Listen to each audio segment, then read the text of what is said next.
That's the perfect. Really interesting.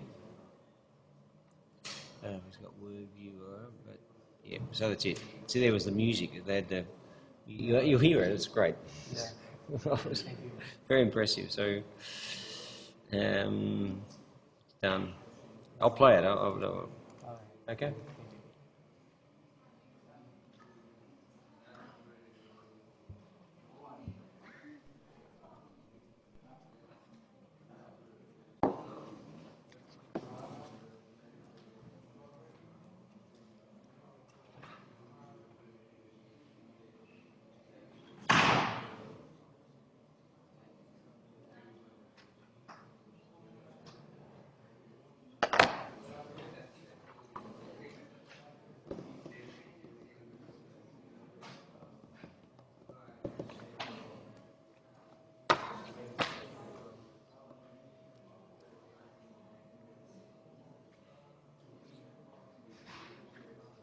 Okay, so let us continue.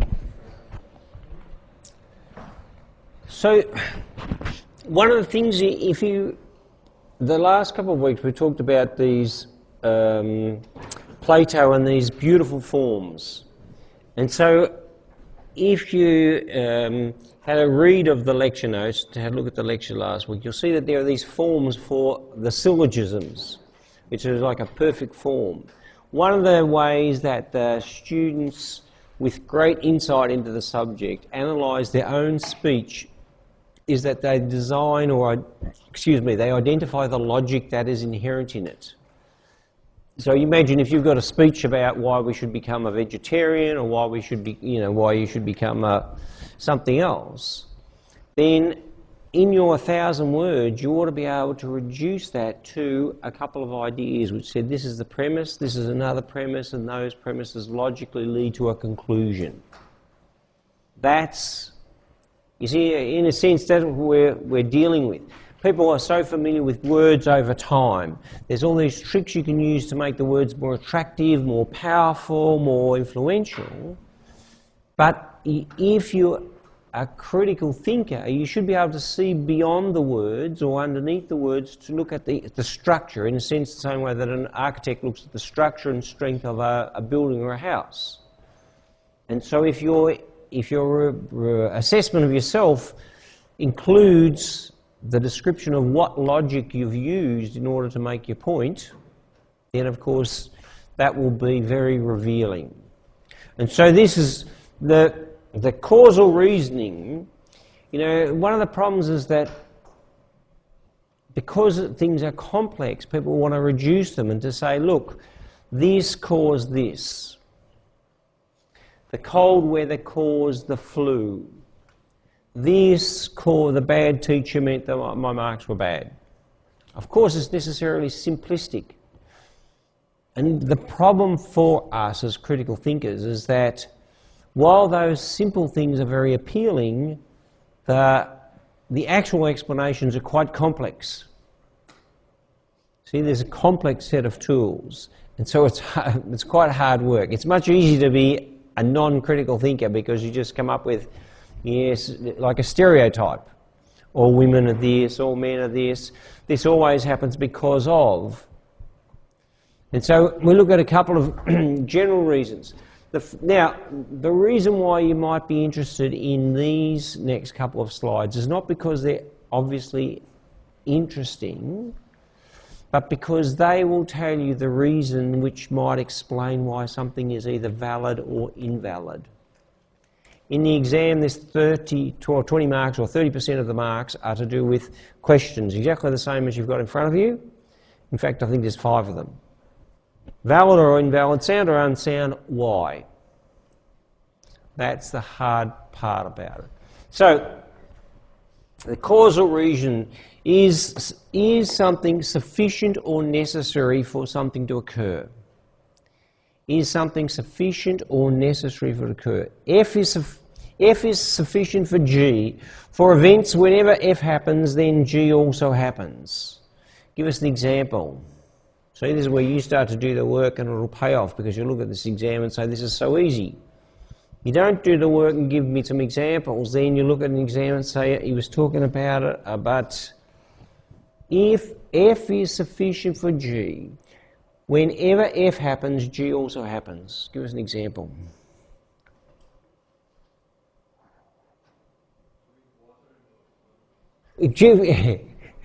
Whenever you drink water, you always go to the toilet. That is a very good example, which is incorrect.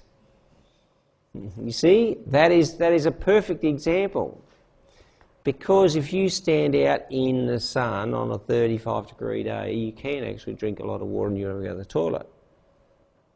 So that is a perfect illustration of this. All right? That's why you need to come up with examples, because then it illustrates exactly the problem. That there is a tendency, in a general principle, people say, all right, I agree with you.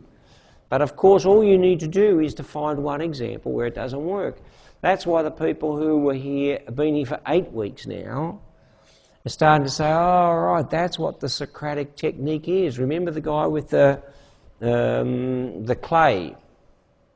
You come up with a claim, and then you find one example where it does not fit, and then you say that claim is not valid. Of course, you can say most of the time when you drink water, you don't need to go to the toilet. But it's not all the time, yeah? Whenever the sun sets, then the stars shine. Right, whenever the sun sets, the stars shine. Whenever the sun sets, the stars shine. Of course, is that true or not? In all cases. Is the sun setting sufficient for the stars to appear in the sky? What's that? Hang on a second. Thunder. Just one day. We got to say, this is a very precise sport, this one here. If the sun goes down, does that mean that you will see the stars? No, because the clouds might be there. And see? This is it. Sufficient but necessary. It's what you would expect would happen, but of course once you start thinking about it, you say, no, this is not necessary. It's necessary but not sufficient, or sufficient but not necessary. F is necessary for G. For events, whenever F does not happen, G does not happen. Give us an example of that. Whenever something does not happen, something else doesn't happen.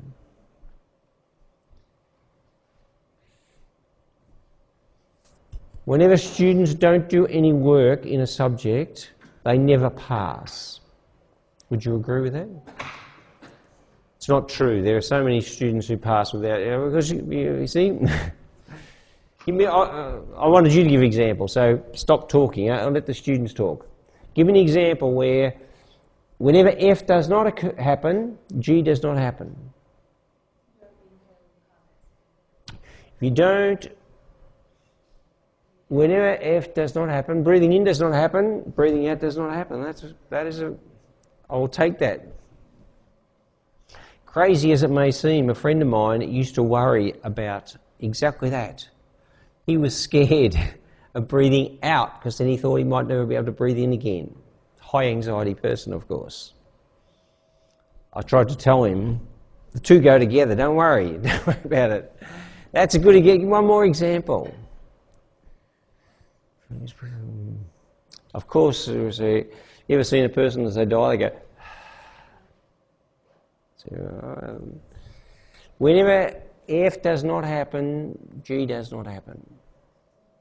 See, the reason why you need to come up with examples is because once the creativity is employed on this, then different parts of the brain start tapping into it. That's it.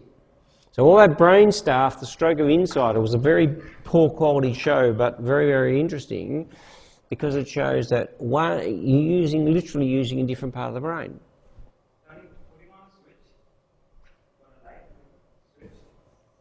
Whenever you don't put on, if you don't flick the switch, the lights won't come on.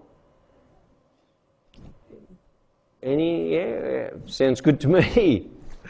Sounds good. All right, that's good. Take it. Tick, HD student. We only need 3 HD students in this subject. One more example. If you don't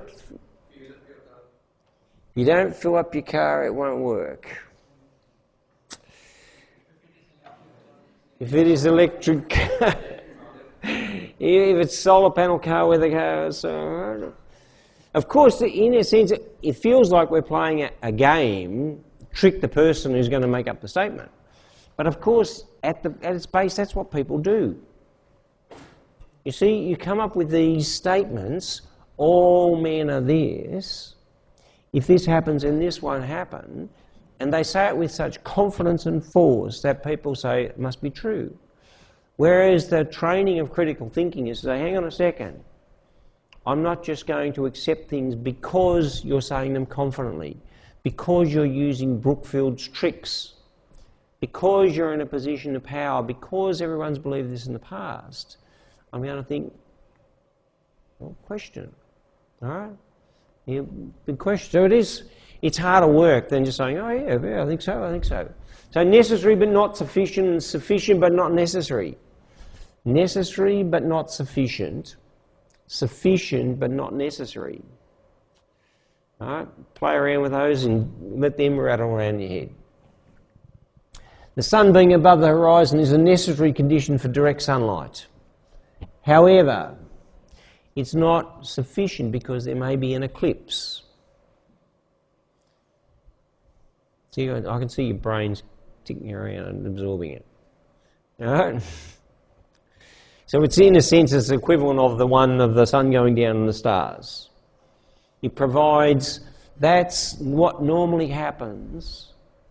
It's needed to happen, but it's not sufficient because it's got to make sure in your example that there's no clouds, in this example that there's no eclipse. If the train runs on time, can be a sufficient condition for you arriving on time if one boards the train. Then you arrive on time, but it's not a necessary condition. So if this lady here goes to work by train, if the train runs on time, then she can get to work on time. If the train's not running on time, it's possible for her to take an Uber or another means. All right, so in a sense, this is where the creative thinking comes up. What other explanations are possible? The conditionals, of course, simply are used to say under what conditions something is true, which helps us to understand what is sufficient. So the part that follows if is the antecedent. If this happens, then something. And the part that follows the then is the consequent. So this is the two elements of the argument. The antecedent, if this happens, then this will occur. The assertion in this form of argument is that there's a relation between the antecedent and the consequent. So if a conditional is true, then the antecedent is sufficient for the consequent. So if Malcolm Fraser, antecedent, is a Prime Minister, then he is a politician. So if that is true that he is a Prime Minister in Australia, he is a politician. We understand that. If you get a high distinction for the subject, you will pass the unit. Right? If this, then this. Now, conditional is sufficient but not necessary. Note that there are conditions that can be sufficient for something without being necessary for it. If you get a high distinction, you'll pass the unit.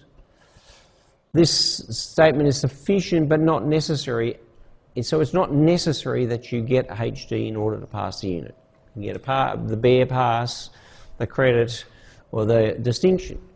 If you win the lottery, then you'll become a millionaire. It's a sufficient way of you becoming a millionaire, but it's not necessary. You could do it the old-fashioned way of working or inheriting or some other form. So you're simply looking beyond the limitations of the case that's being presented. You see, this is what salespeople often do. If you buy this product, you will be happy. That's the simple, in a sense, that's the sales pitch for everything. If you buy my product, you'll be happy. So a woman came to our place years ago and she was trying to sell us a vacuum cleaner that cost about $3,000. And it was the best vacuum cleaner in the world. And what she was saying was, if you buy this, you will be healthy. Right? And of course the implication, if and only if you buy this, you'll be healthy. Of course we worked out, we're already healthy, lady. You know, we've got a vacuum cleaner which is worth a couple $100. That's it. So that's the sales pitch. If you join this gym, you will be. If you eat this food, you'll be. If you buy this, if you drink this, if you follow this football team. So the force of it is saying if and only if. But what they just simply say is, look, join this because that antecedent is going to lead you to happiness. Drink this alcohol and you will be happier. Of course, smoke this cigarette and you will be cool. If. Of course, it was wrong. Clearly it was great. Gamble, you know, like stand in front of a gambling machine all day and you'll be whatever. The negative sufficient condition. Now, of course, now you start to see your brain's got to flip around a bit. X is not sufficient condition of Y. If there is a case where X is present and Y is absent, then rain and clouds is an example. If it's not raining, then it is not cloudy. So it's not, see, you're spinning things around. Rain and clouds are associated. If it's not raining, then it's not cloudy is incorrect because the clouds are a sufficient condition of Y is not cloudy, but it may be raining although it is cloudy. And sometimes it may not be raining although it is cloudy. Make sense? So being cloudy is needed for it to rain, but it's not sufficient. So not raining is therefore not a sufficient condition of not cloudy. Positive conditions. X is a sufficient condition of Y if all the following hold. A wide variety of cases have been tested where X is present. A wide variety of cases have been tested where Y is absent. In other features that are never present when Y is absent, then enough cases have been tested where those other features are absent but X is present. Enough of such cases have been treated that are likely to include the case of where X is present and Y is absent, and if that's not the case, where X is present and Y is absent. Now this is a pretty convoluted way of saying live fish and water. Live fish is a sufficient condition for the presence of water. If you don't have fish, if fish are alive, then there must be water. If the fish don't, so there's enough cases where that in order to be able to identify that. Of course, when I'm going through this starts to look like a study of the value or the use of drugs. If this case is present, then the value of a certain drug, X or Y, may be useful. The negative necessary conditions tell us what's not necessary so they rule things out. X is not necessary condition of Y if there is any case where X is absent and Y is present. So if X is rain and Y is clouds, then it's not necessary for rain to be present for clouds to be present. And positively necessary conditions test is to tell us what it's likely to be true. So X is a necessary condition of Y if all the following hold. A wide variety of cases. Hang on a second, we've just gone through this. My apologies. An alternative way of looking at identifying the reality is to identify whether there's a positive correlation between two factors. That if one thing goes up and another thing goes up, we can say it's correlated. The great fallacy, of course, is that correlation doesn't necessarily mean causation. Can you give me an example of where two things go up at the same time? Two things go up. Correlation curve. An example where two variables increase.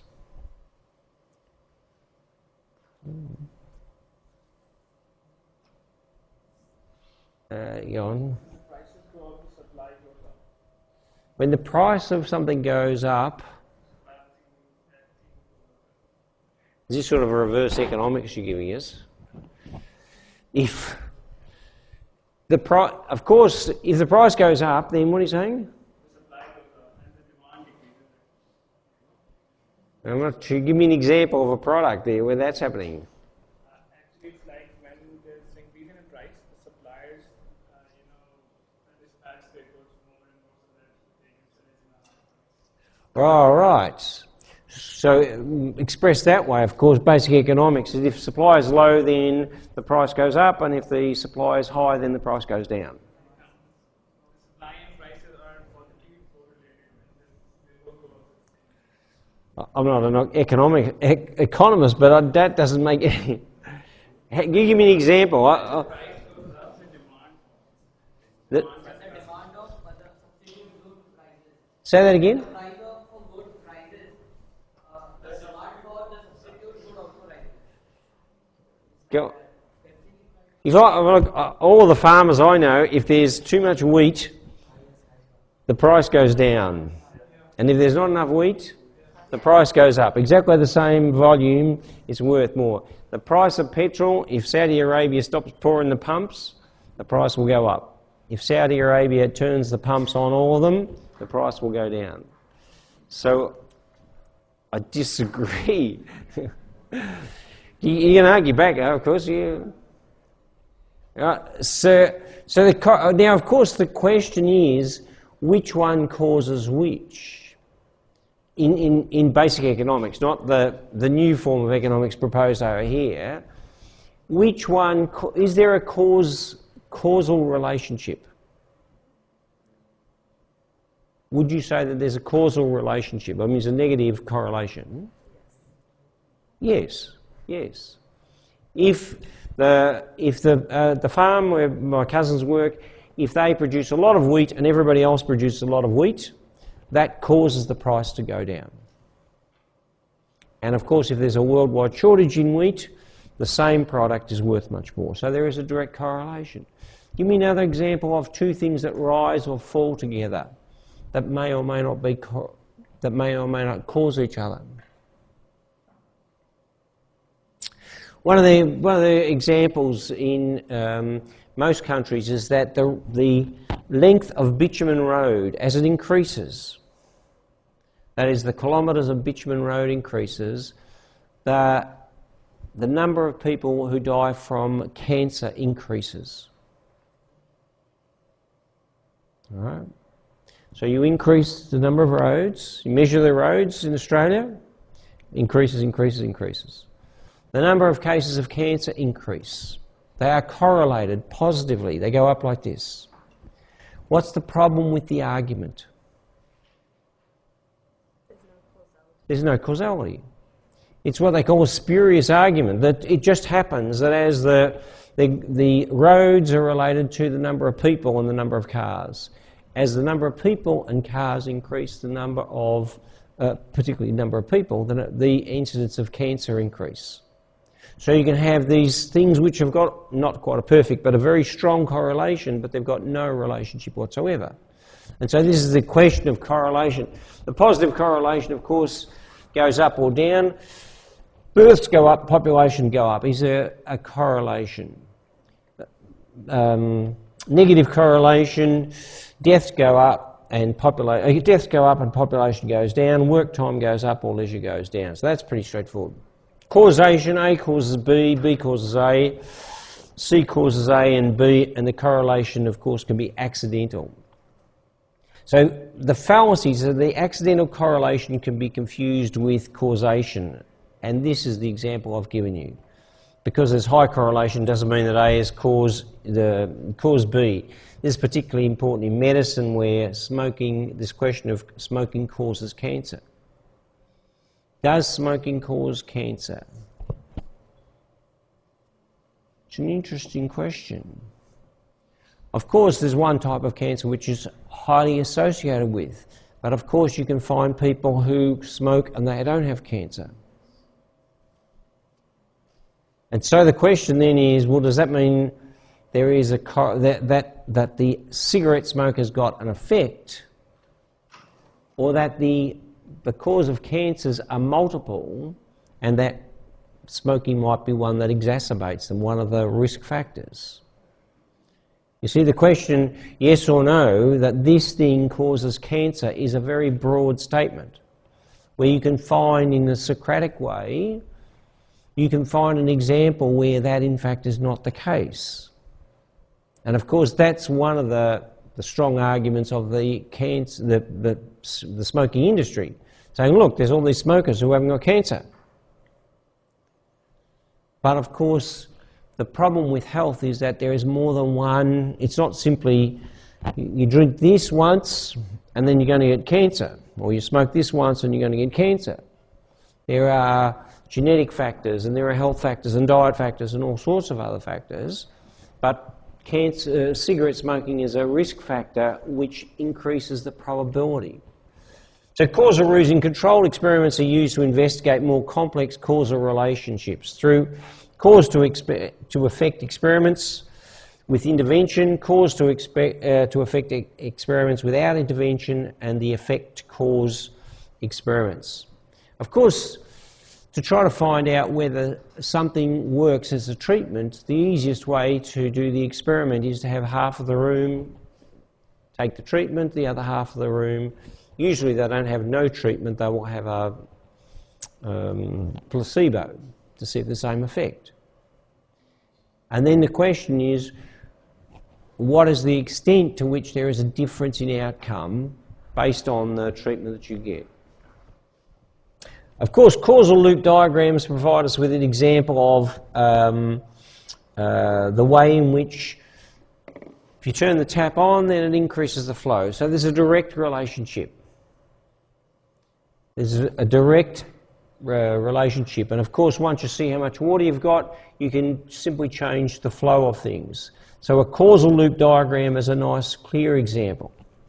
Of course, positive feedback loops is when people do something and then they can change their behaviour based on what they see.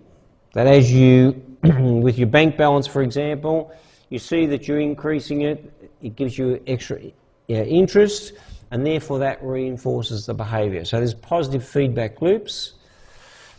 Of course, an example of a negative feedback loop is an air conditioning system in a place such as this. As the temperature goes up, the air conditioning system comes on and decreases it. When it comes to the ideal temperature, it stops. So this self-adjusting system maintains the desired pressure over a period of time. Causal loop diagrams with delays. Of course, this is where the problem of business often comes in. If any people have done operations management subjects, one of the big problems when you're supplying a product is that you produce a product, people want to buy it, and so you produce 100 per day. And then the demand increases, so you increase the supply of it. You develop a big stock of it.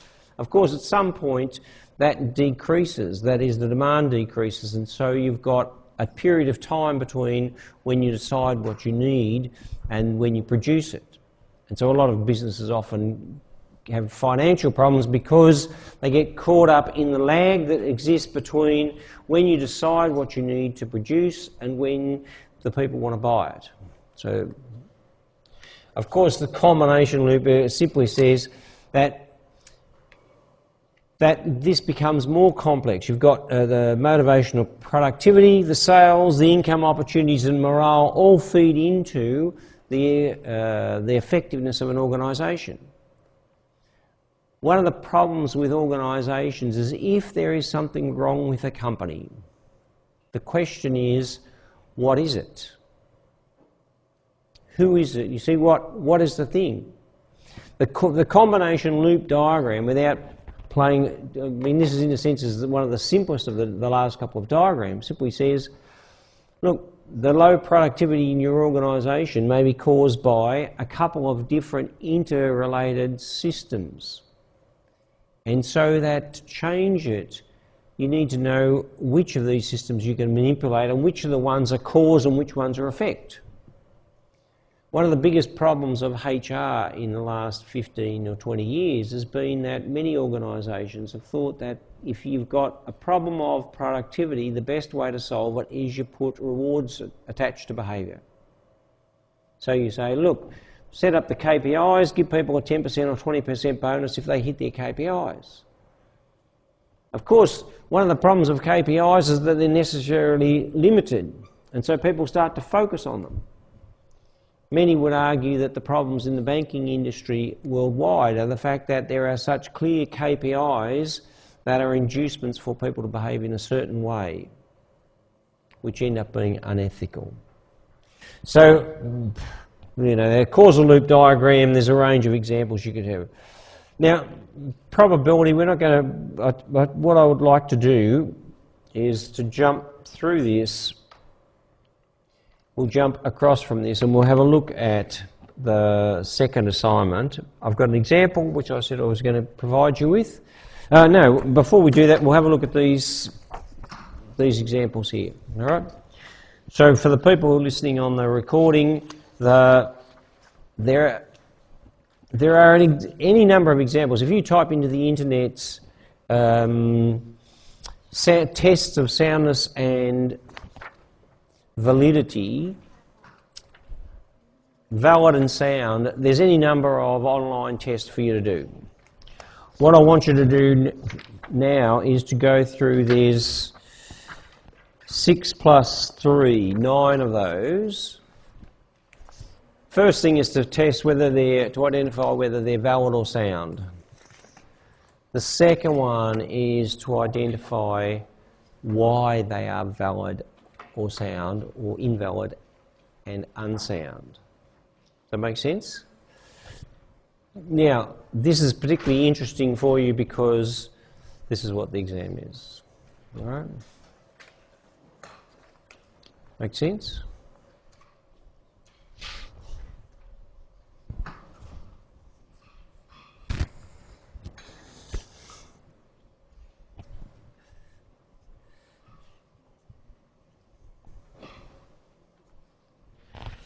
Right, so here's what it is.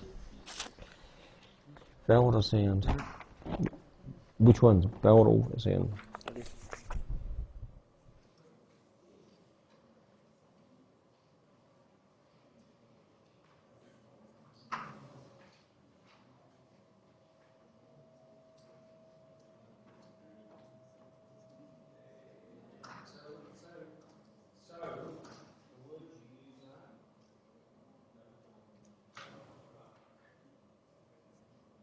So just to look at the first of the questions, the one of children and marriage, the man over here is identified as it is valid and unsound. Valid and unsound. The extra 1.5 marks, half of the marks are in the reason, using the correct words, which are? Oh, that's sufficient and necessary. Sufficient. Is it? Which one is it? Sufficient but unnecessary. Sufficient but unnecessary. So it's possible to have children without being married. That's it. So that's how you explained it in the exam. That's it. That's why we're doing it. Okay. All right. So if I were doing it, I'd be inclined to write that on there. It's an open book exam, so you can take this stuff into it. Okay, cool. I don't know what.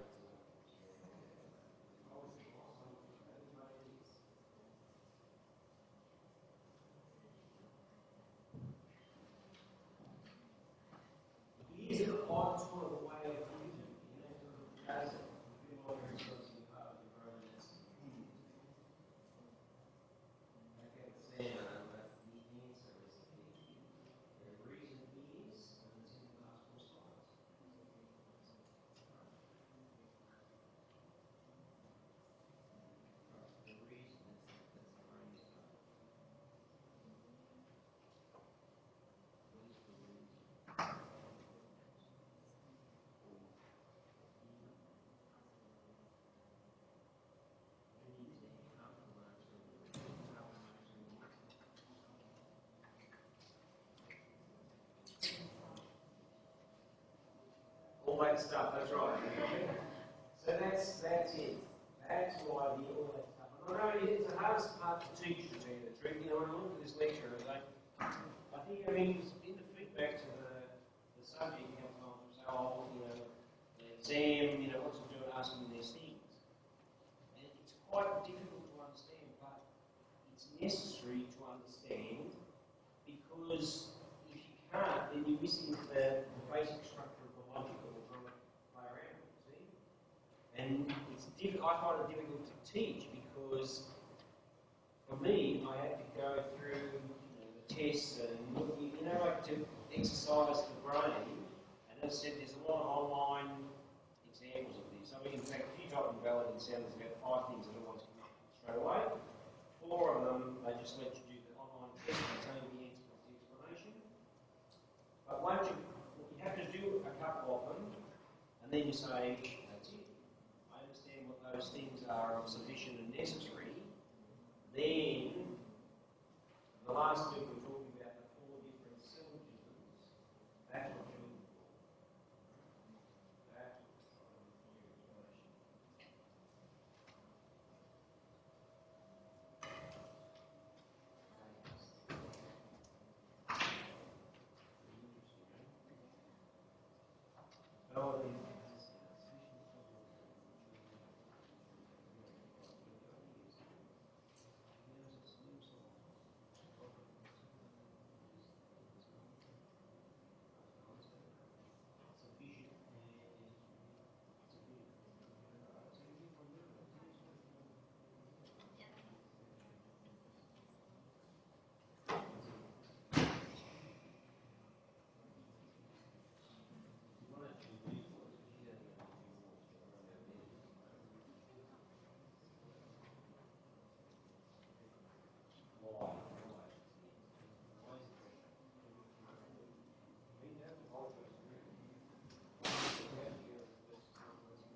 your explanation.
There's a range of explanations. You know, they're sufficient but necessary, or necessary but not sufficient is one of them.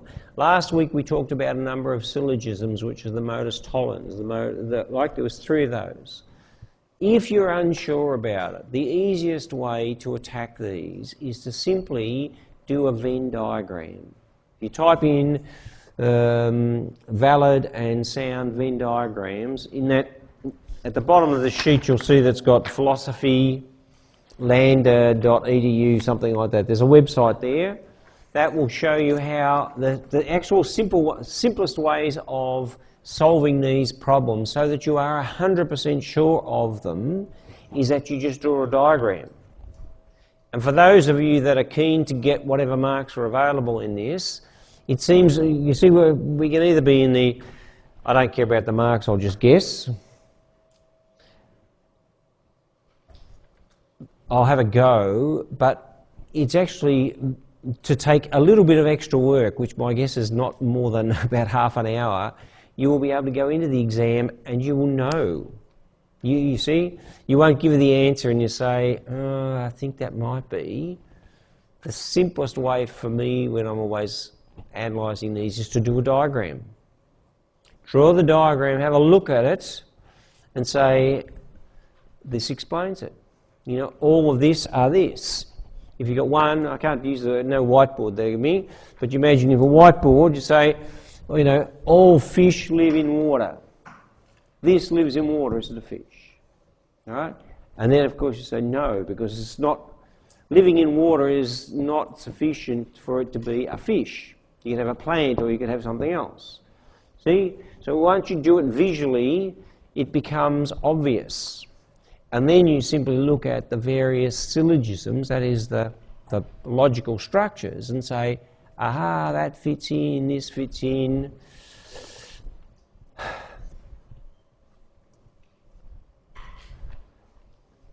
Just...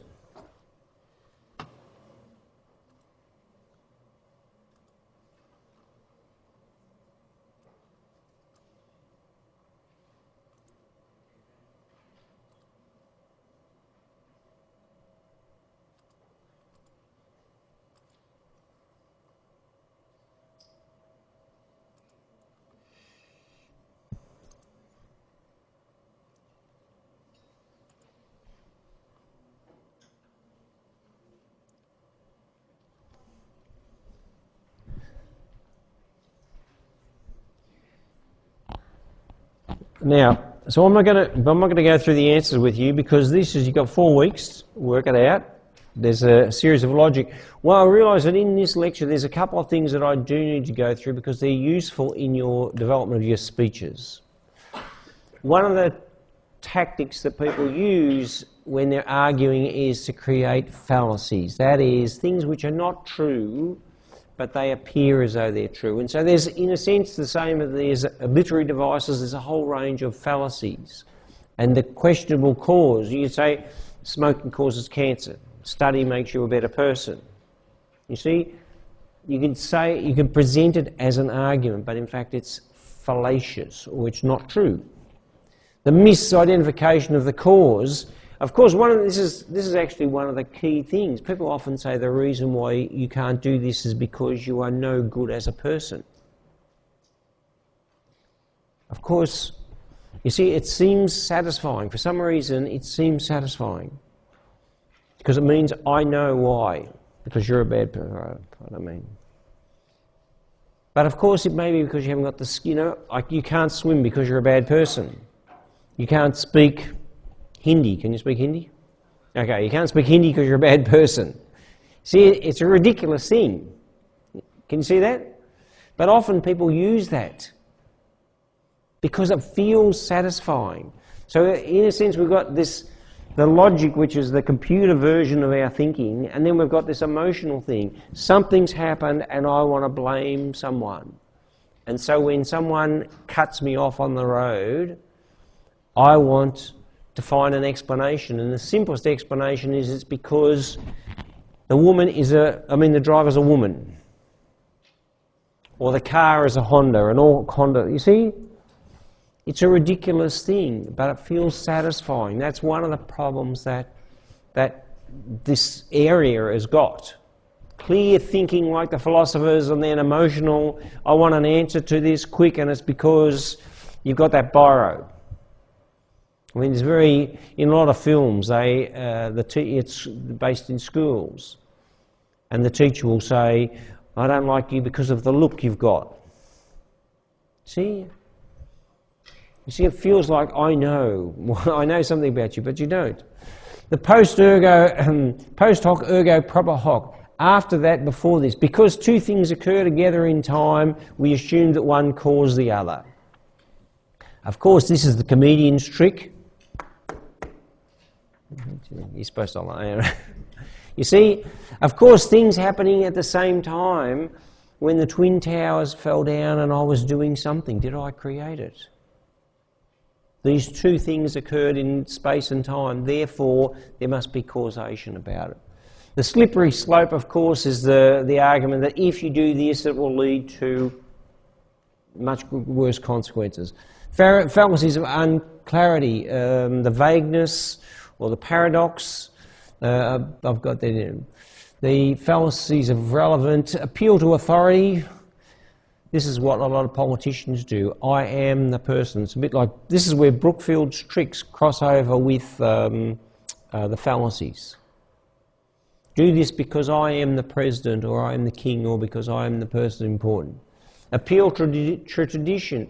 This is the way we've always done it. That's what the biggest problem of organisational change is. This is the way we've always done it. The bandwagon, just do it because everybody else is doing it. Appeal to pity. We agree with the conclusion because we like you. You can see that there's a lot of them. And so it's useful for you to be aware of them. There's too many for us to take on as we speak now.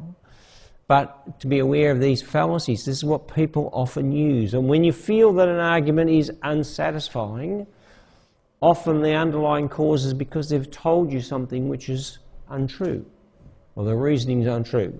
So, I used to have to talk about straw man, but I don't think we've got any questions about that in the exam.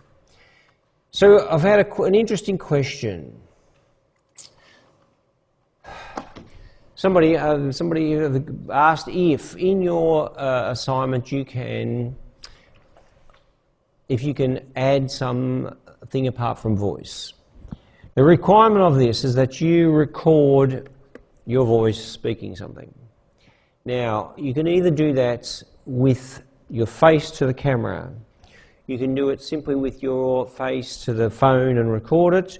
You can have a PowerPoint slide going on in the background. Or you can stick music on in the background as well. You see, you can do whatever you want. So last semester, this was the speech which was the most striking. I actually didn't give it 30 out of 30 for a couple of reasons, which I'll tell you, but it was the most striking because of the presentation, that is the file, turning it into a PDF and having the colour thing, just because of the layout of it, and because, as you'll see when I play it, she used music beautifully. I want to go through a couple of things about it before I play it. She had a title. If I've been saying, the only thing I've been saying all semester is that have a title. I think about 20% of people use the title for their assessment. Of course, you do whatever you want, but it just makes sense. Things, there you go, things, quite interesting title, things. A happier planet for a happier you, critical thing. Now, she did something which nobody else has done before, but when I saw it, I thought, this makes a lot of sense. Instead of writing the speech and then writing the analysis, she's put them side by side. It's quite interesting. I imagine it's quite difficult to do, but anyway, she's got an introduction to it. It doesn't, in the assessment requirement, it doesn't say you have to write an introduction. But of course it makes sense to have a sentence or two as to something. All right? It just, you see, of course, the actual thing is you've got to write 1,000 words of the talk and 1,000 words of the reflection. You can take a bit of this and a bit of that and do an introduction, and then all of a sudden your package starts to look interesting. She's put in a graphic which represents the fact that she added music. I mean, you can do that. Then she's got the structure of it, and it's a very tightly structured speech. 2.1, introduction. 2.2, she's used ethos. 2.3, pathos. 2.4, logos. I don't know what that is.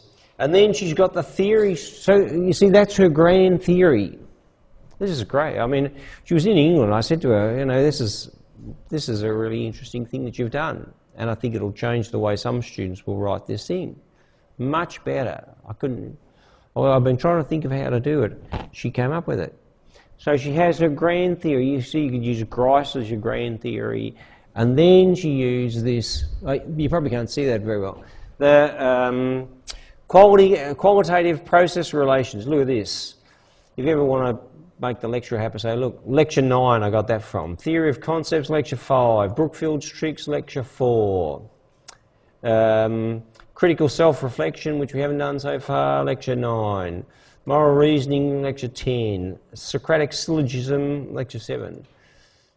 See? So I was very impressed. But in a sense, what she's done is simplified it. Because even before you think of whatever you talk, and we're still going to get you out here and you're going to tell me something about your talk, but she's got the design is, okay, you know, I'm going to use Aristotle, I'm going to hit him with pathos, then I'm going to go for logos, and then I'm going to ethos. And then I'm going to make sure that I put these things in it. And then I'm going to write it so that those, you see? So it becomes very strategic. Of course, the analysis was straightforward to write because she designed it with the analysis written into it. Now, argumentative conclusions, lecture 7. Then she writes a conclusion to it with a bit of Grice. Her reference list looks like a proper reference list. We didn't suggest any number of reference. I mean, it's not specified, but it was not possible to write a good paper, first one, with less than 5. I think that's what I said anyway. Some people did 3. And she's got 1, 2, 3, 4, 5, 6, 7.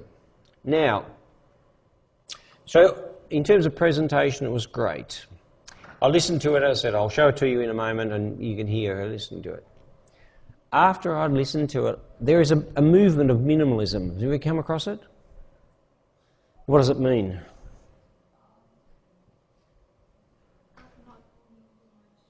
That stuff, yeah, that's right. A lot of people, you know, they buy the book Minimalism. Ironically, they buy a book, but they go home and they chuck out all their junk. And so they live in this very simple way. So I watched the film, and when I watched, there's a film on Netflix, and minimalism about these two guys who it's their thing. And then when I listened to the film, they had a talk in it. And the talk, she had ripped off is probably not the right word, but she had used it as a stylistic thing. And so one of the things which I would encourage you to do is to find in what you've done so far, that is your first speech, whoever that was. Who was it? Martin Luther King.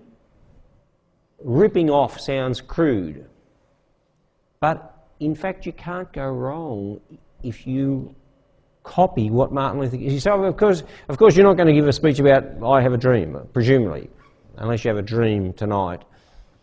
But in terms of style, you know, when you're learning music, if you're learning to play an instrument, they don't say, oh, here's a guitar, make up your own stuff. Just express yourself. They say, learn this guy, learn Bach, learn Mozart, learn somebody, you see? And so your whole performance, for a lot of people, the whole life, they're simply just playing the masters. So there are some people who have already worked out how to do a great speech. Martin Luther King is one of the mountaintop speeches. They've got very specific things in tools and techniques. And in your analysis, if it was a good one, you've already identified it. So my suggestion is get your topic, I won't say rip it off, I'd say use all of the techniques from the first one and plug them into your second one, and you will feel the power of the techniques. See? So it's not you can't, obviously you can't copy it because it doesn't make sense, you know. My thing, you know, I'm America and black, you know, it doesn't make sense. So you've got to work out that's why it's got to come from you, but you're choosing a structure. If you walk down the street in Burwood or anywhere, you will find houses that are all basically the same. I mean, there's, you know, 100 variations, but within the 100 variations, everybody is doing the same thing. So if you were going to write a great speech, I would not suggest you dream it up yourself. I would suggest you copy the structure from somebody. Of course, that DILTS is really the best of these things, I would say, because it gives you a way of leading people in to a particular talk. It works every time. So that was an interesting, you know, so when I did, it took me about 3 weeks before I realised, I watched Netflix, I said, that's where she's got the style, because it's a very specific style. But that's fair. That's it. You see, when you're doing maths, you don't have to say, 2 plus 2, I'm going to make up my own thing. All right? 2 plus 2 is 4, that's it. So there's certain styles, and so you can see that when she says, when she reads this thing, that she's got a particular style. So I'll play the thing. Most of the talks, 1,000 words goes for 6.5 minutes or something like that. So that's not really, the time length is not the thing. It's the 2,000 words for the total assignment, and it makes sense to me have a title. It makes sense to have an introduction and conclusion, and then fit it within that. Of course, how you do it, I'm interested to do it. And the reason I'm enthusiastic is I'm going to read or listen to most of these, and it's useful. You know, if you do it well, you've learnt something. You know, passing the exam, open book. I mean, that's that's the. We're not even doing. Okay, here we go. What happened? I've been talking too much and it doesn't work now. Somebody save me. What have I done?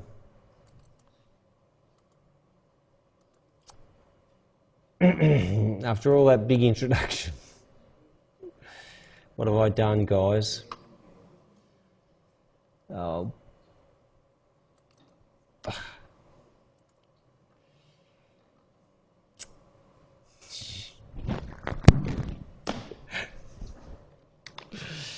Well, see, I think it's on here. For some reason I had problems with the computer.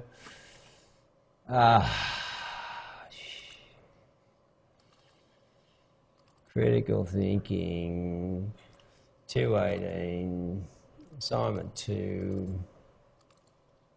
Here we go. Hopefully this comes out happily now. Play. Hello. Thank you for coming. As I was getting dressed to come out here today to talk to you, I put on a navy jumper that I bought about 3 months ago, and I've worn for a total of like 3 hours since. I didn't like the way it felt, so I took it off and put it back in the drawer. I remember buying the jumper. I was on my way to meet a friend for brunch and was wearing a different navy jumper that I decided on the way to the cafe was the wrong kind of navy. My life wasn't going so great at the time. I hated my job. My financial situation was abysmal. My landlord was about to sell my house. I convinced myself on the way to the cafe to meet this friend that wearing the wrong shade of navy was equivalent to wearing a big flashing neon sign that said, "My shit is not together." So I went into the H&M I was walking past and spent 20 quid on a jumper that was the right shade of navy. Like I said, I've worn it once. I'm here today to launch my book and to talk to you about its concepts, about its ideas. I'm here today to talk to you about minimalism.